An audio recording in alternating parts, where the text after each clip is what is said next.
Hey everyone, Pastor Ron Jetter, Emmanuel Lutheran Church, Grandview, Washington. It is Monday, the 30th of March. Very, very windy out today here in the lower Yakima Valley of eastern Washington. Continuing our Bible study to a people in diaspora. I'm going to look at the Book of Ruth. It's a book about people who had to wander, people who were themselves dispersed. And in this case, they had to leave their own country because of a famine. There was a man named Elimelech, and he married a woman named Naomi. They were from the city of Bethlehem in Judea, we are told. And they had two sons then, Mahlon and Chilion, and they had to go across the Jordan River into the land of Moab in order to be able to find work or land where they could grow food. Well, Elimelech died then, and here's Naomi with these two young men that she has raised, and it's time for them to take wives. And so they marry women from Moab, one named Orpah, the other named Ruth. Well, in time then, both Mahlon and Chilion die, and Naomi, now a widow with no sons and two daughters-in-law and no grandchildren, decides it's time to go back to her people, back to Judea, because after all, the family has responsibility to care for widows. So she tells the two Moabite daughters-in-law, go back to your families, go back to the homes of your fathers and find other husbands and make a life for yourself. So Naomi says goodbye to Orpah. Orpah returns to her family, to her people, but Ruth says these words that we've oft quoted, and they're just beautiful. Do not press me to leave you, or to turn back from following you. Where you go, I will go. Where you lodge, I will lodge. Your people shall be my people, and your God, my God. Where you die, I will die. There I will be buried.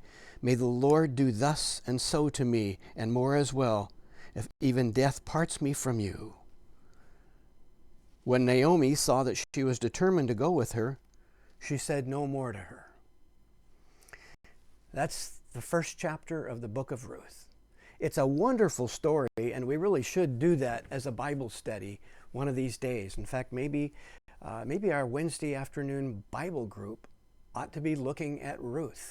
So think about that. I'll be calling some people up. It's a story about the way things are done, because Ruth then has to glean. She has no rights except as the ex-daughter-in-law of Naomi, and yet she has chosen to become part of the Jewish people. And as the lowest of the low on the pecking order, she is then allowed to glean. She's allowed to follow behind those who are reaping the barley. And as some of the grain, some of the stalks fall, it's too much work for them to pick them all up. They will take the scythe and take them in bundles, and anything that's not cut cleanly or that falls, the gleaners can then come and take that for their food supply, that little bit of barley that she would have gotten. Well, Ruth's kin, there is a man named Boaz who is a kinsman. And Boaz, as the story goes, decides to take favor on Ruth. And so he tells those who are harvesting the crop, don't harvest quite so cleanly. Leave a little more. And in fact, if this woman, Ruth, wants to go ahead and glean from where you haven't yet harvested, let her. Let her have a little more than just subsistence. Well, and Ruth then ends up asking Boaz if he would lay a claim on her or give others the chance to lay a claim on her. Or in other words, I have to have a husband. I cannot simply be a widowed woman. I have to have a husband. I am supposed to have children and give honor to my late husband Mahlon's name, lest his name not die out from the children of Israel. Boaz then calls all the elders together and says, now my kinsman Elimelech had land that would have gone to his two sons, Mahlon and Chilion. And that land now, Elimelech's widow, Naomi, has asked me to dispose of that land. I want to know who would like that land. And by the way, you're going to marry Ruth along with the land, because you have to give children so that Mahlon's name can continue. And everybody says, I'll tell you what, Boaz, why don't you farm the land? And Boaz, okay, it's his duty then. He's somewhat older, we gather, but he then decides, okay, he will then take Ruth as his wife and will then farm the land that would have belonged to her late husband, Mahlon, son of Elimelech. Boaz and Ruth had a child. His name was Obed.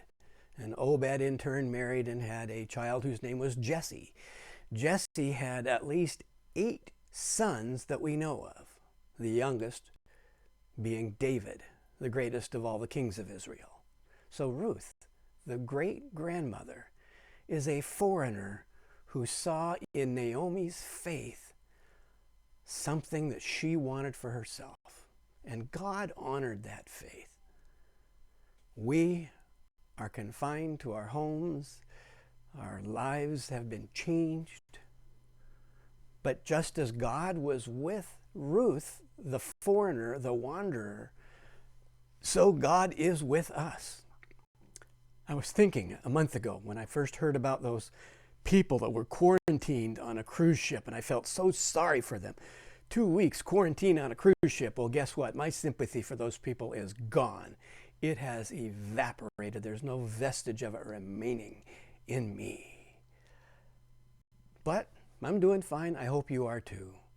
Let's take care of each other and reach out to those who need us, who need a word of encouragement, and as always, food in the blessing box at the corner of 3rd and Euclid in Grandview, Washington. God bless.